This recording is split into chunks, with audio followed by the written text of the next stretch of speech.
Hello, everyone. I am Michelle, and I will be your instructor this afternoon. We're going to get a few minutes to see if anybody else is going to join us before we begin. If you guys can hear me, please let me know by raising your hand.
Okay, just to go over a few things, if you guys have actually logged into either your support site or TaxWise Online or anything else like that, you probably have noticed the two-step verification that has been in process or put into place. So it's going to require that you get an email sent to the email that's registered on the account. It'll give you I think it's a 5 or 6 digit code, so that way you can copy and paste it in there. You do have the option to be able to select not to ask for another 90 days. That is only for the computer that you currently are on. If you have the online version and you may work at the office and you may work at home, you'll end up having to do it for the one for each spot to mark it off if you don't want to be asked for another 90 days. On a side note, we have been told that the 2018 version for the desktop and the online should deploy by tomorrow, so you can go ahead and get everything installed and get it set up so you can hit the ground running.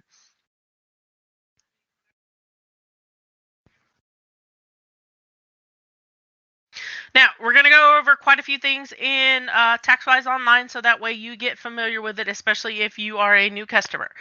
When you first initially log in, the website for the 17 version is tw-online-17.taxwise.com. For the 18 version, they're going to replace the 7 with an 8. So that way you can get in there. And the great thing to do, especially if you are in Google Chrome, is to go ahead and bookmark it by selecting the little star right here. And to also come over here to the 3 little dots at the top right underneath the X and select it. Select more tools and create the shortcut. So that way you can actually, and of course you can label it, because mine is labeled for 2017 CIT TWO, which is TaxWise Online. So when I get the 2018 version, I will label it as 2018 so that I know which one I need to go into for each year. For anything before 16 and 17. Because if I come over here and I open up a new tab, and I can easily go to the 16 version, which is similar to the 17, except it says 16 versus 17. Anything for 15, 14, 13, 12, and 11, which they have. You'll have to come over here, and the address for it is twonline.taxwise.com and then / and whatever year that you're wanting to go into, 11, 12, 13, 14, or 15. For 11 and 12, it is going to require that you open it up in Internet Explorer, because that's when they first initially came out with the software, and it was solely used on Internet Explorer. Oh, the screen is not showing. Let me remedy that.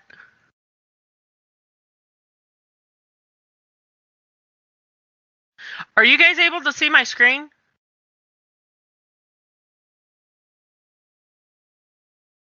Stop and let's press play. Okay, so can you see it now? Perfect. Okay, let's go back and let's do it all over again. My apologies. I thought it was showing. It's normally defaulted to show it to you once I hit record. So, when you first come in here, the version is twonline-17.taxwise.com. You'll have to switch it to 18 to get into the 18 version, and you can also switch it to 16 to get into the 16 version. Anything before that, you'll type in twonline.taxwise.com / and the number. For 11 and 12, you'll have to open it up in Internet Explorer. But in order to create a desktop icon, you can always go ahead and favorite it if you want, but I find it easier to be able to do the desktop icon. That way I can just double click it and it takes me directly to the login page. Come over here to this 3 little dots underneath the X, go to More Tools, go to Create Shortcut. And of course, mine is labeled as 2017 CIT TWO, so I know that it's TaxWise Online. And then going forward, you can label it as 2018 and so forth and so forth. And here's my little desktop icon right here. So if I double click it, it takes directly to the login. Okay, now we're going to be on the dashboard. Actually, let's go over to the administrative features. That way I can show you how to set it up before we do the dashboard. So if you're an admin or in the admin user or have a user that has the admin, come over here to the top right and select either the user or the admin and go to settings.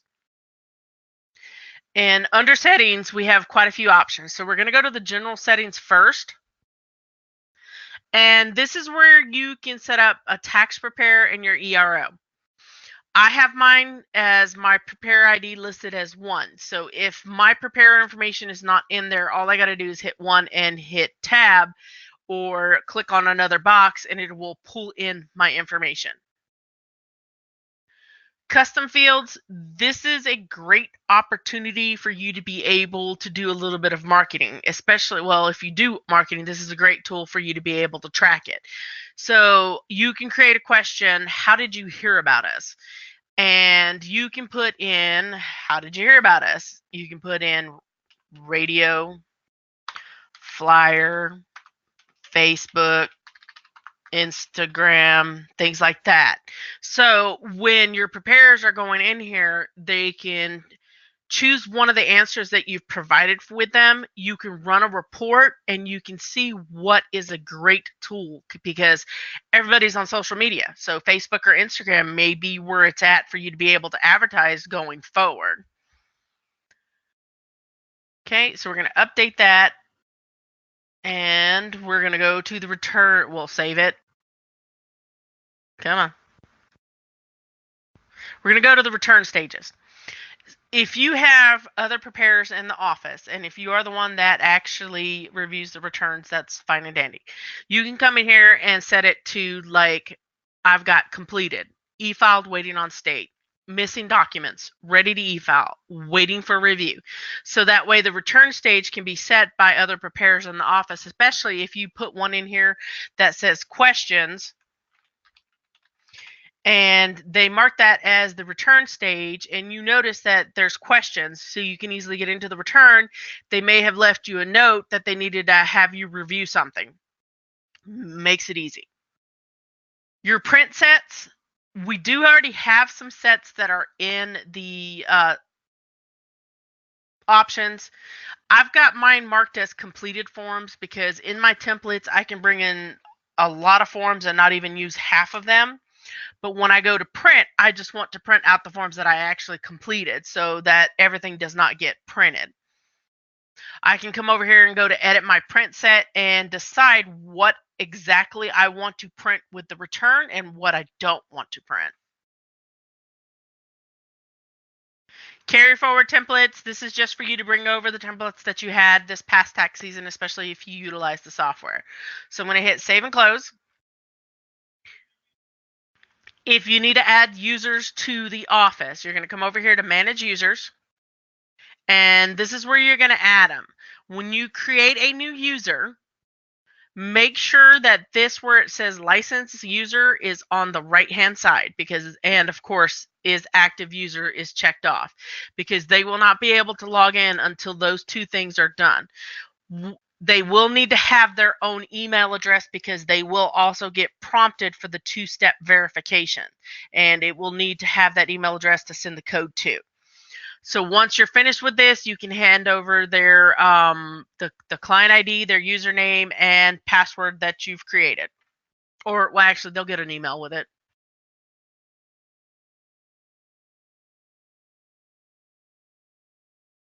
Now, the security is not really needed for the integrated bank products, because you only have access to EPS unless, of course, you've designated somebody else to be able to log into it as well.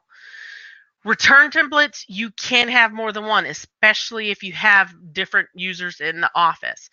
If you come in here and you create one, and you create it just solely for me, Michelle, you can put in all of my information at the bottom where it says my preparer information. You can set up my PIN number. You can set up pricing for myself, things like that.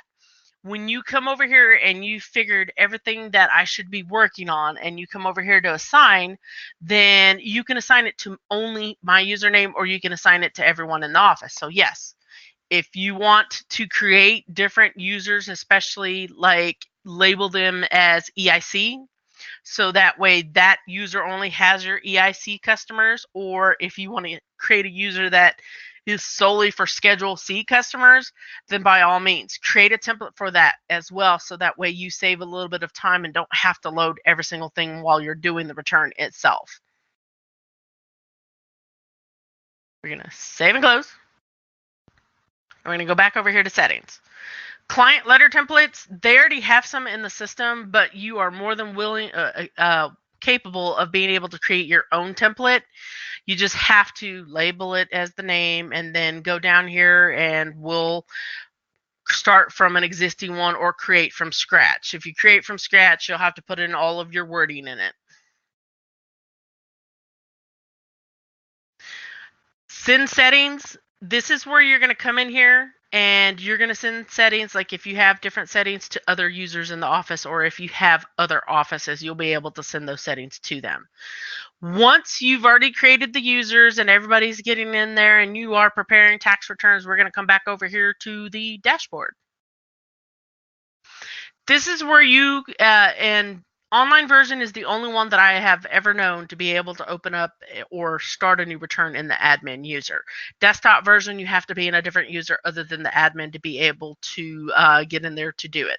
So you can create a new return, put the social in. If you had returns in here from past tax season, you'll be prompted to carry over the information from the previous season. You can also apply for the ITIN. You can go to the tax forms or go through the interview mode. If you've got preparers in the office that know how to prepare a return but need to get back into the groove because it's been a while, then my suggestion is to start off with the interview mode so that they can get comfortable with it. But some people prefer the interview mode. It's a whole lot easier. So you can open up a return, but you'll have to have the social. You can check the return status, and again, you'll have to have a social, because this is going to open up the TaxWise return status. You put the social or an EIN if you're doing the business in the desktop, and you can check the status of the return itself.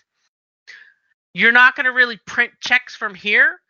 I'm going to actually have a webinar on Wednesday to show you like the EPS application and how to print checks on their website, because you're going to have to go over to their website. So it's a good thing if you do have the EPSfinancial.website bookmarked and or put as a shortcut on your desktop, so you can just easily go to it. You can print your accepted returns from here as well.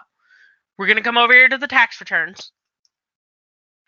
And you'll be able to see all the returns in the system and who actually prepared it. You can see the accepted returns, you can see active returns, your paper returns, rejected returns, and send create failed. A good thing about this software, it is online, but if your internet goes down, install the desktop, make sure that you keep it up to date. That way you can still work in the 1040 package in the desktop version and you don't have to stop your business. When you upload the returns from communications, what you'll need to do is come over here to go to view more actions and go to import returns. So it pulls in all of your returns from the desktop that you sent to, you transmitted, and you'll end up seeing them in your list. You can also create a backup from here as well. If you go to export returns, it does give you the capability of being able to select one return or select them all or select multiple ones. What it'll do is create a zip file and it will password protect it and send you the password via your email. You have a 5-day window in order to use that password to open up that download. Once you've opened it up, just create a folder on a jump drive or even on your C drive or things like that. If you're networked on the network drive, and label it as 2017 backup, so that way you always have that backup in case you need it. Of course, we do back it up. You don't have to worry about updating. You don't have to worry about backing it up. You don't have to worry about networking. We do all that. But in case you wanted it, we give it to you. Now, in most every tab, you can always check the return. So you can check the return status and you can actually see the social right here if you're in the admin or any other user. We're going to go over here to the e-filing tab. When you e-file a return, it is a 2-step process. You're in a return, you e-file it, it says it was created successfully. It doesn't stop there. You have to come in here to the e-filing tab and come over here to submit e-files. Select the e-file and hit continue to send it so we can send it over to the IRS to be acknowledged. If you don't do this, it's just going to sit there. You can print the reject detail, so in case it's about that deadline for April the 15th or October the 15th, you get a 5-day grace period to be able to fix your rejected returns. You may want to come in here and print out a reject detail every single day once that deadline comes upon you, so that way you know to get in there and take a look at these rejected returns so you can fix them in a timely manner and get them resubmitted. You can view your acknowledgments from here, so that way you know what's been accepted or rejected.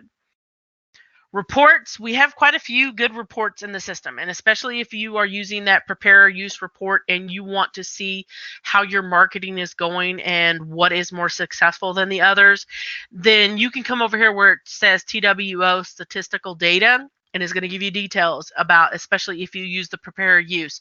So you can come in here and go, oh, well, Facebook worked better than the rest of them, so I just need to keep promoting on Facebook. You have an outstanding reject report that gets printed from here as well as the e-file, so that way you can get to taking care of those rejects. So we're going to come back over here to the dashboard, and I'm going to go into a return because we already know how to create a return. Actually, I'm going to come over to the tax return. And I'm going to go into Maria's because I like Maria. She's a single parent with a child. And right here, it is actually going to require an email address because I have it marked in my template that I want an email address. That way, even if there's not an email address, they can just easily hit the F3 and it takes it away. But if it's red, then the preparer is going to know, hey, do you guys have an email address? So it's easier for me to run a report and see all of the email addresses in the system, and I can use it as a marketing tool, especially if I want to send some neat little flyers saying, hey, refer a friend, get 25 bucks. Or I've got somebody that's in New York that does it every single year, and they advertise that they're either going to give a laptop away or something to that effect, because laptops are very inexpensive. And especially if you can get 10 referrals, it pays for itself way before that. So you can get an email address, advertise. I'm going to come in here and start filling out all of my information as far as my returns go. If it is highlighted in red. It means that it is a required entry and you need to put something in there. So I'm coming down here and I'm entering all the information and I've got it all set up. I come over here to the 1040 page 1. And it is going to change next season because it's going to have more schedules. You're still going to have like schedule A, B, C, D, and so forth. They're going to break it up. And I can actually, hold on a second, show you what it's going to look like in the desktop version because I don't have access to the online version as of yet.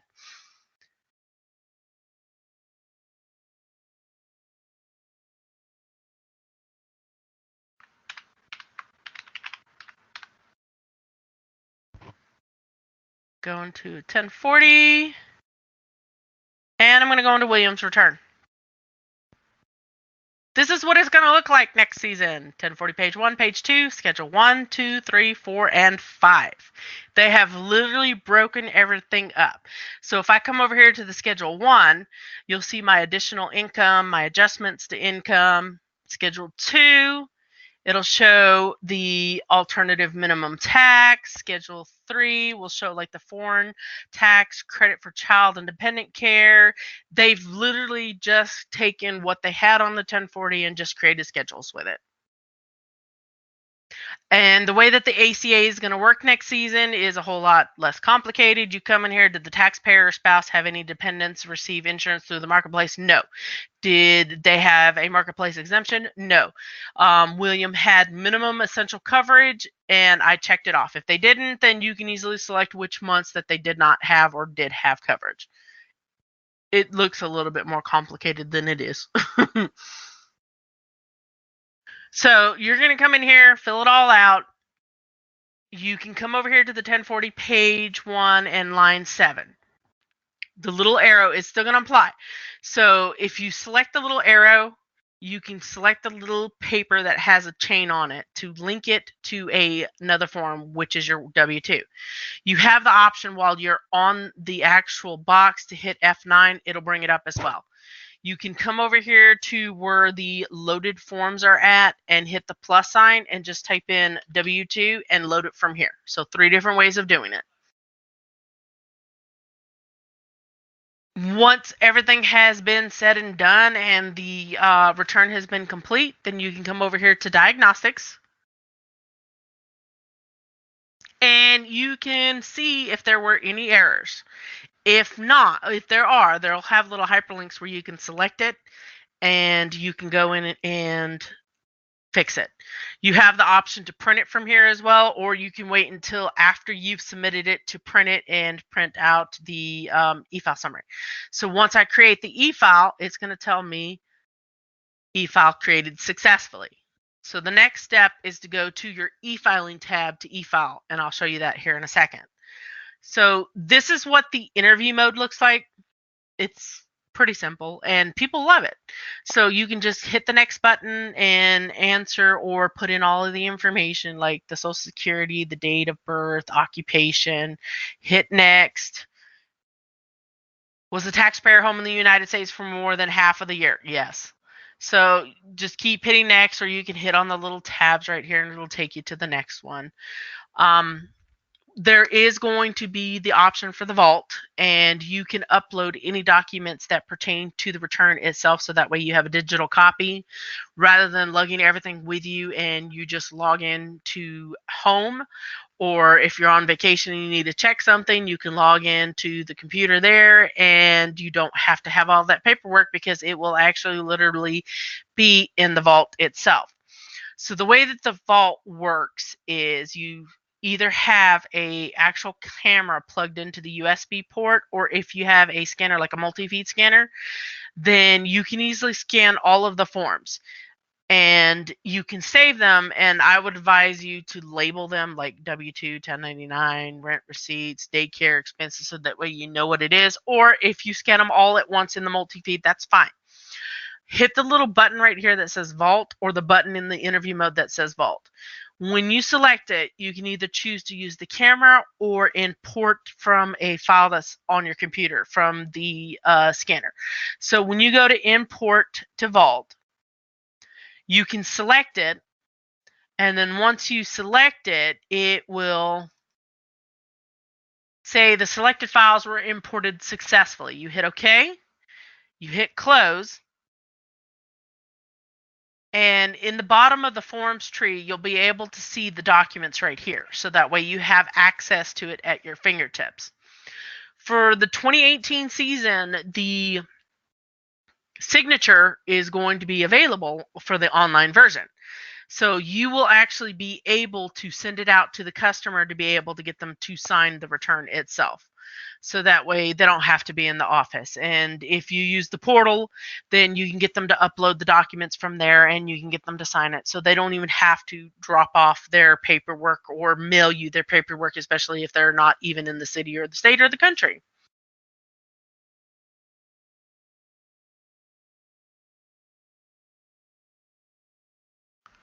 So you have the capability of coming over here to the client letters. You get a preview of it. Well, I'm not sure why it logged me out when I'm in here.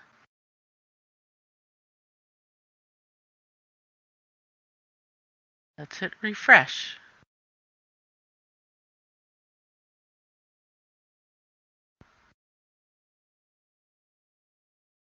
Whoa.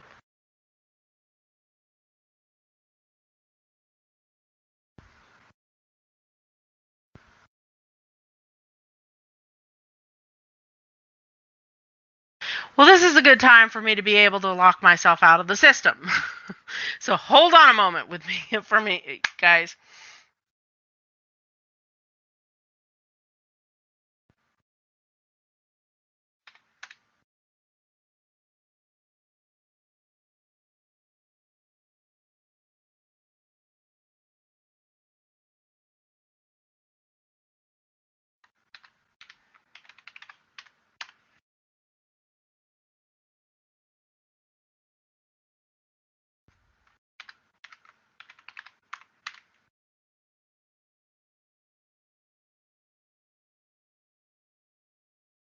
They must have updated something.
I am so sorry that this happened, I'm trying to get this fixed, but when I reset my password, it still doesn't let me in, which is really strange.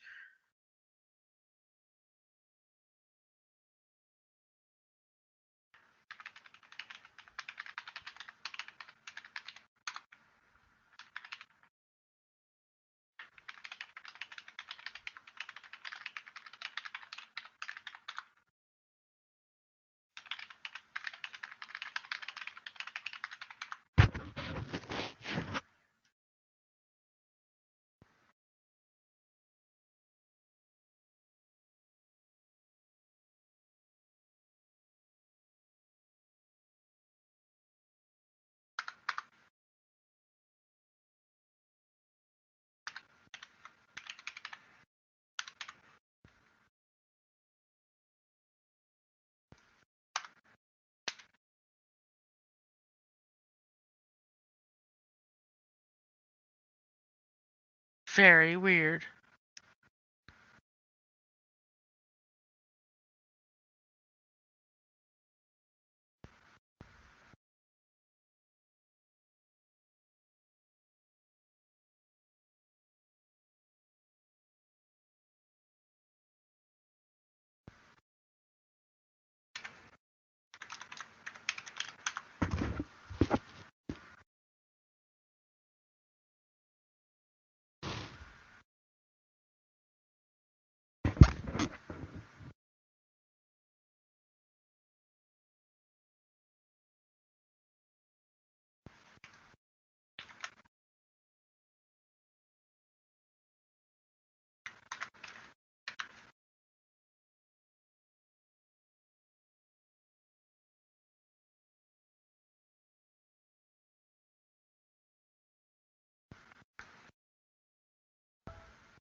Anyways, when you're in the return itself, you can go ahead and see the client letter. It will show you what it's going to actually look at.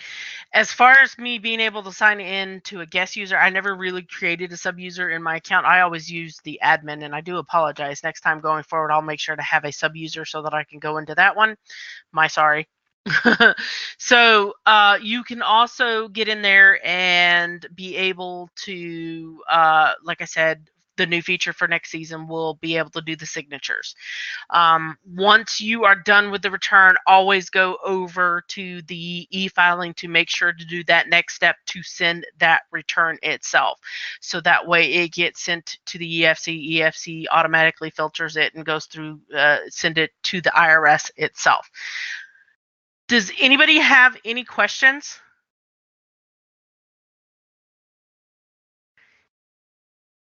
You do have the capability of being able to edit client letters or create a custom letter, so that way you can add the state refund, because I know that previous years they didn't have a letter for the state refund.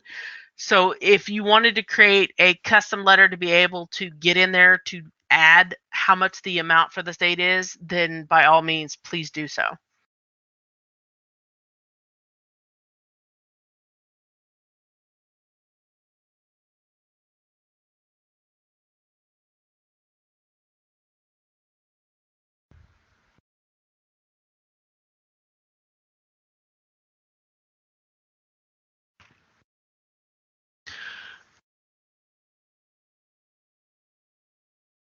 So when you go into your settings and you can go into the client letter, create a new one from scratch.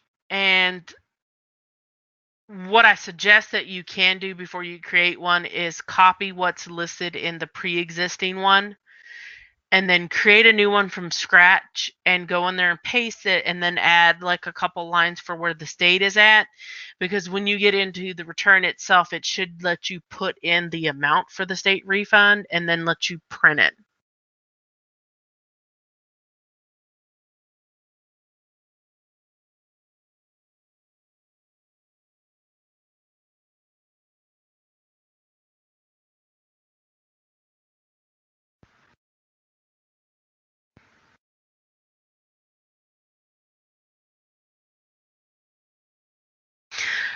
So somebody asked, can you set up the settings that other offices can't see other returns only per office? Yes, you can restrict to what they can see. When you create their usernames, you can give them only permission to be able to like do a return and not to be able to see anything like an admin user can. If Sarah, if you want to call into customer service to be able to get help with the lettering, then yes, we can help you with that.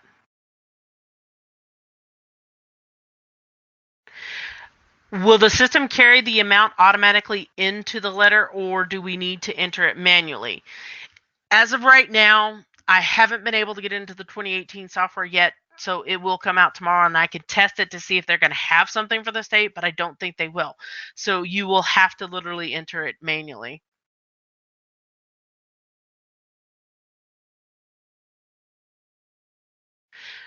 Yes. If you registered for the wrong class and you need the desktop version, let me see if I'm going to have any other ones for the rest of the week. But I do have a recording and I can get that sent out. So I don't have any of the desktop versions for the rest of the week, but I know that I'll actually have some next week because I need to get in there and show you how to do all the upcoming changes and things like that. But yes, I can send you over the recording for the desktop version.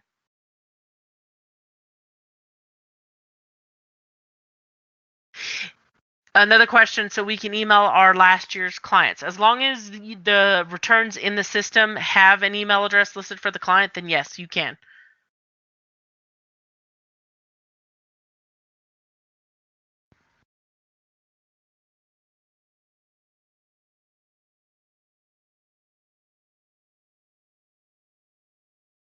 When you're in the online version and you go to the top right and you go to settings and no, reports, go to report tab. Go to the report tab, and one of the reports, you can actually see the email address that's listed, and you can export it to an Excel file so that way you can email your clients.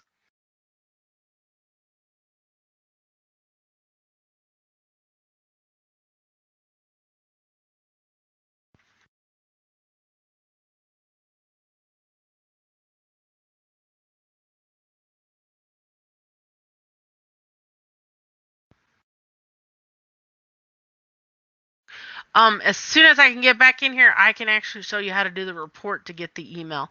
But if you're logged into your software and you go to the report tab, there is a button that gives you a description of the reports, and you can see which report is in the system that can give you the email addresses for your clients, and then you can get in there and run that report.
All else fails, always get into another account.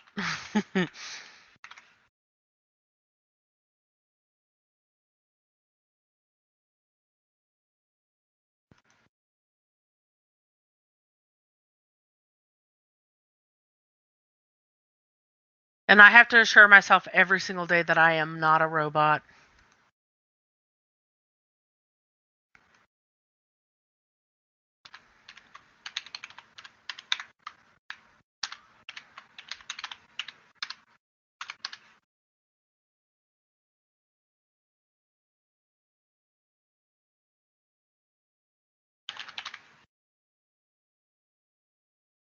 Okay, so when you come over here to the reports and you come over here to view report descriptions,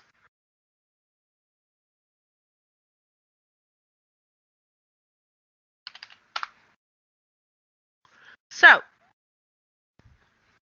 we don't want the rejects. We want one that actually has any email.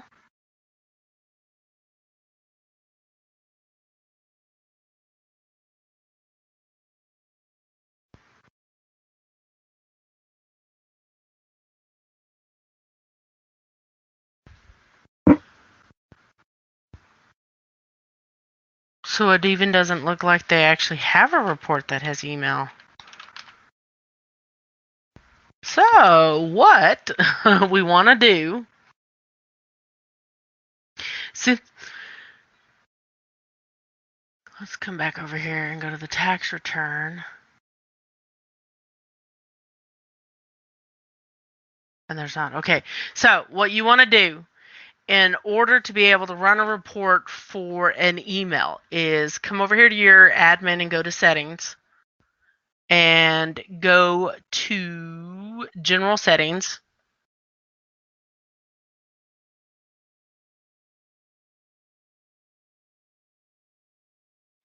And where your custom field is at, edit it and put email and then hit save and close so that way it can pull once you enter that email.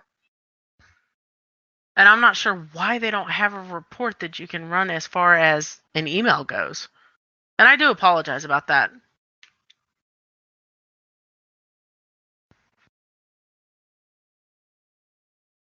So what I was going to do, let's go back into the return so I can finish it up.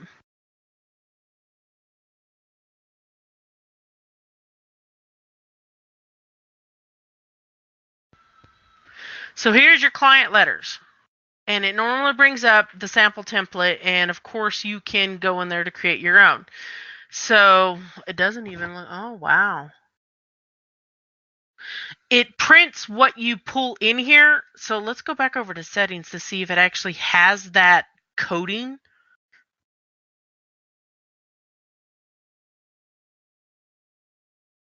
I'm going to say state.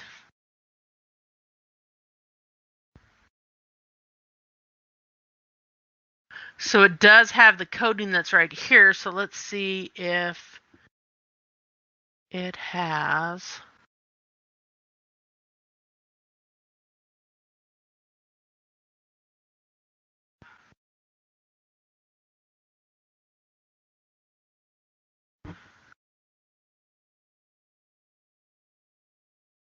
It doesn't look like they actually have somewhere to where you can pull it in as far as the state goes. I will reach out to the contact that we have over at TaxWise to see if there is a way to be able to create a custom one for the state for it to pull in the information. It may mean that you will end up probably having to print out two different ones, or if you can combine them, I'll see if they can get the federal and the state combined together, so that way you only have to print one of them.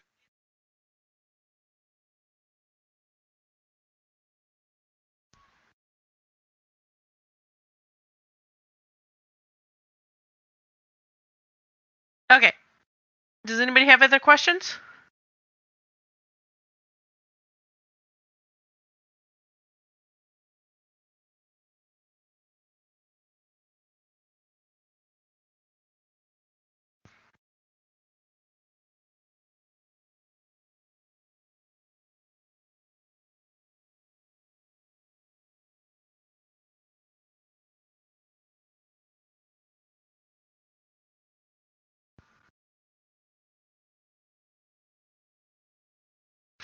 What would you like to know about the bank information?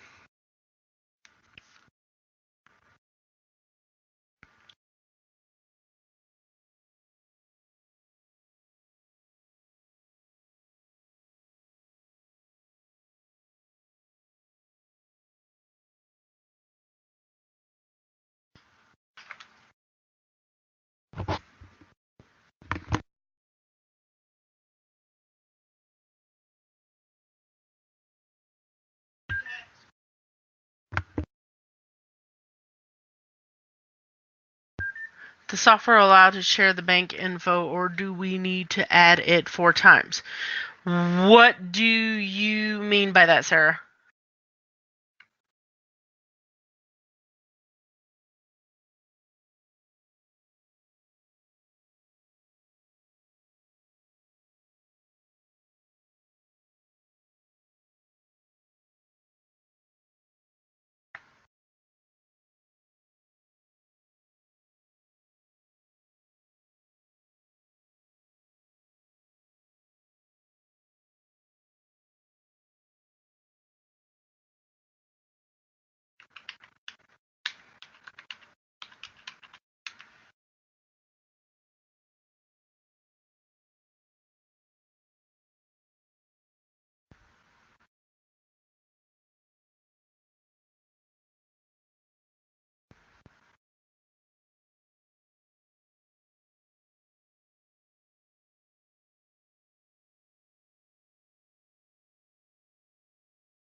So you're telling me that the bank information didn't transfer to every single other avenue in the return?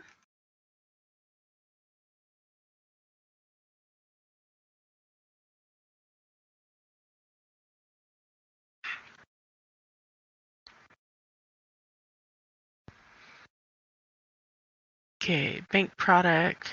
She's got Republican here.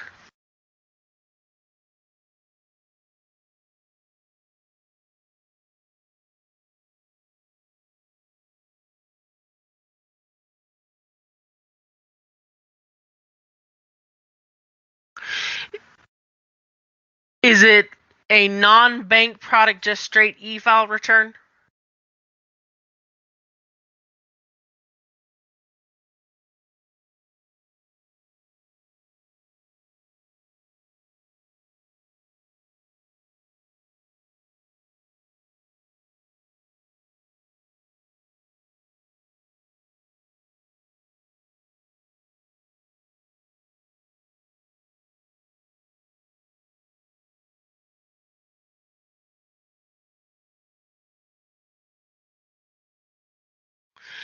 I know if it's a bank product,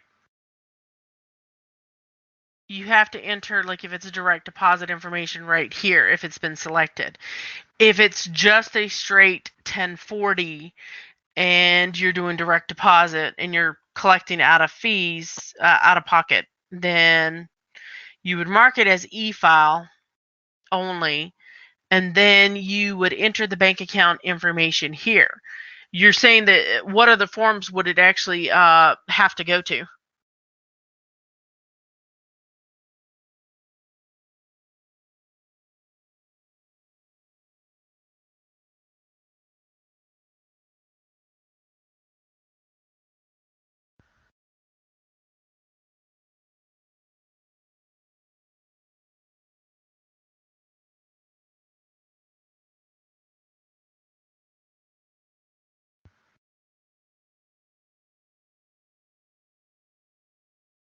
Let's find out.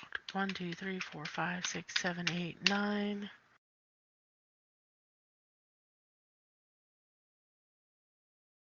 Okay.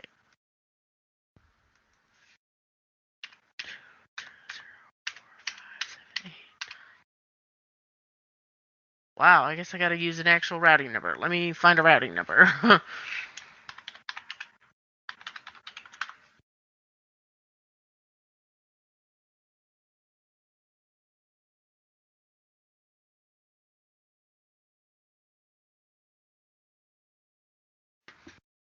1040 page 2, and the state has to be entered twice. It is the same as last year, and the state ID as well.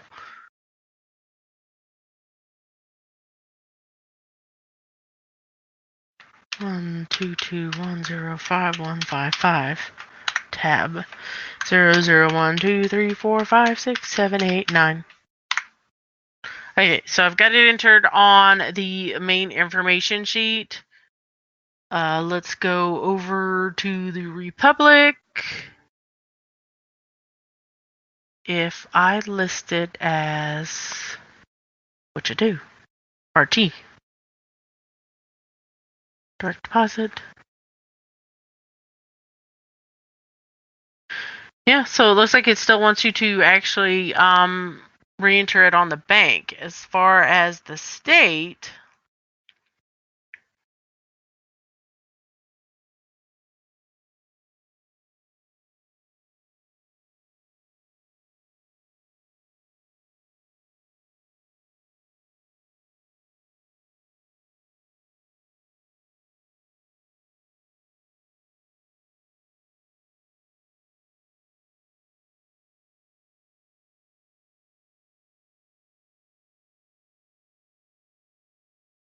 I must owe the state.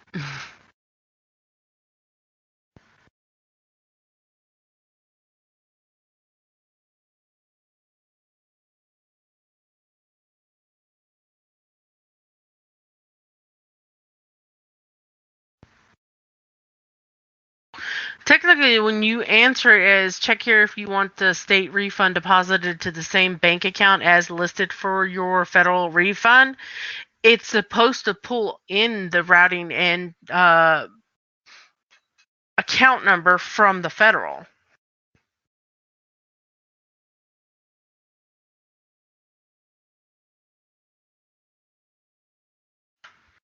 And you're telling me that it didn't do that last year?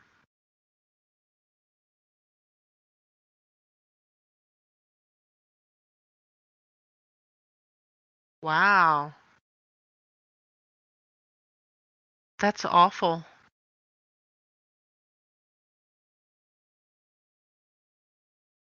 Yes, very time consuming. Because once you enter it on the main information sheet, it should carry over to any other boxes that require it, especially if you check off, like on the state, that you want to use the same checking account.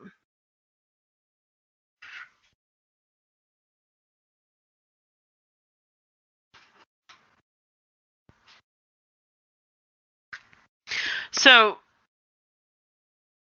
my reasoning is if you're on here on the main information sheet and you've already entered the information as far as the ID goes, and it needs to carry over to anything else, it should carry over without having you to re-enter it. So I will also put that in my email to our rep over at TaxWise to see if they're going to make any changes as far as that goes.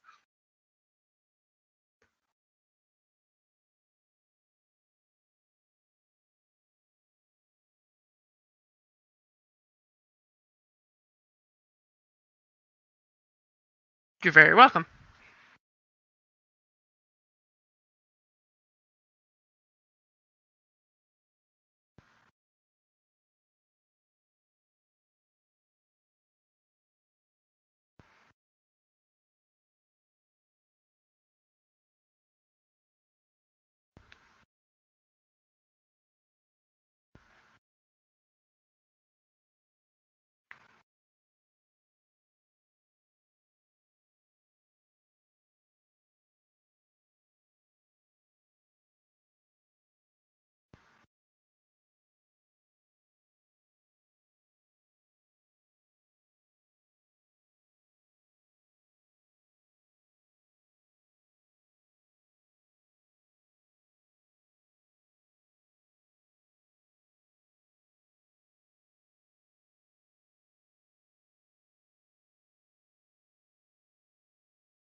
Do you guys have any more questions?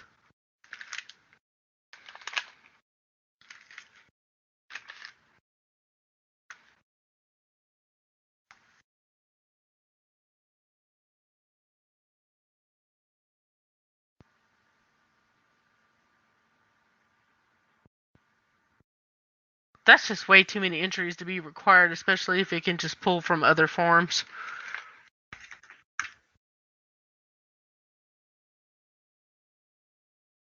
Yes. For the desktop version, would you like to have the recording for the desktop version?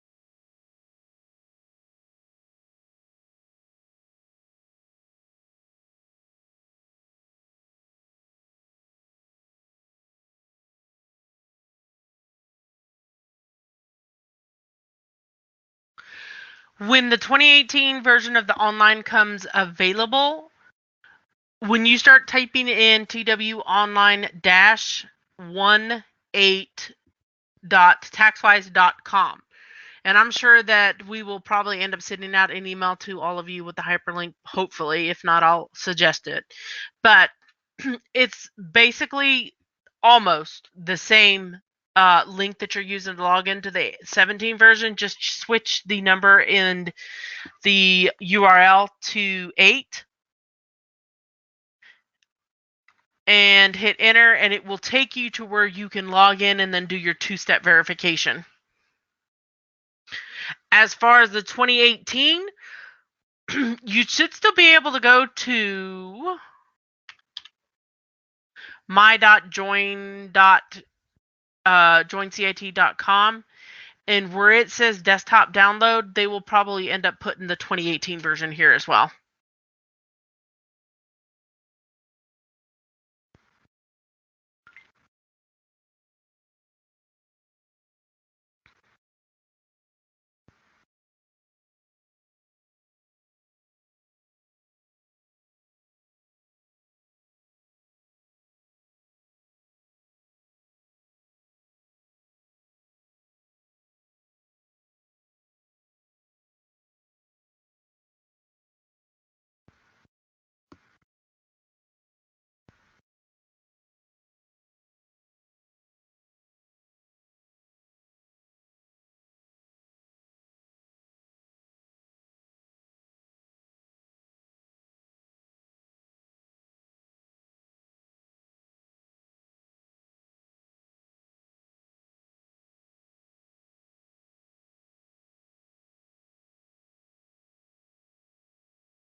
I'm going to stick around for a few more minutes just in case anybody has any questions or wants to be shown anything. Just let me know.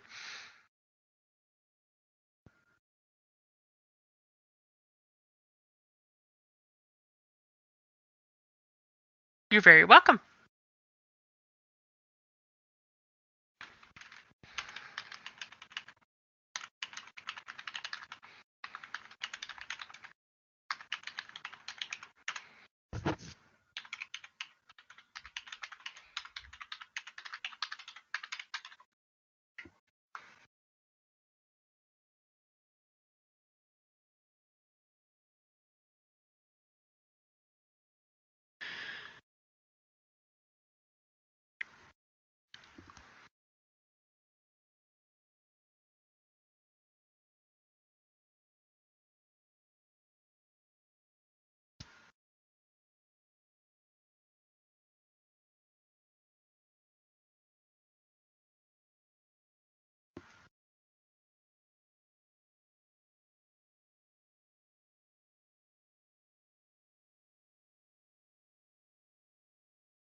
hope everybody has a wonderful night. Thank you for joining with me.